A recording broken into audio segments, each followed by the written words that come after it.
আজ দুপুরে খাচ্ছি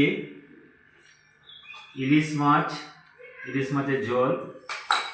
আর এখানে আছে সেই ফুলুরি, মটর ডালের ফুলুরি। আর আছে মাছের তেল, ইলিশ মাছের তেল। তেলটা নিয়ে নিলাম একটু, খুব ভালো লাগে খেতে।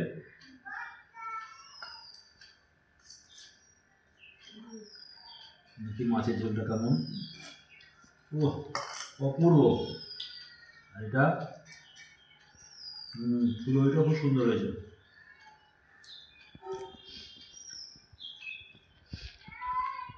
ইলিশ মাছের তেল দিয়ে তো অর্ধেক ভাত খাওয়া হয়ে যায়।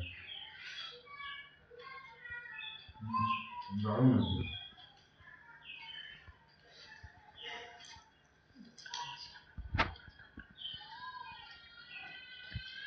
ইলিশ মাছ বেশ বড় সাইজের মাছ ছিল।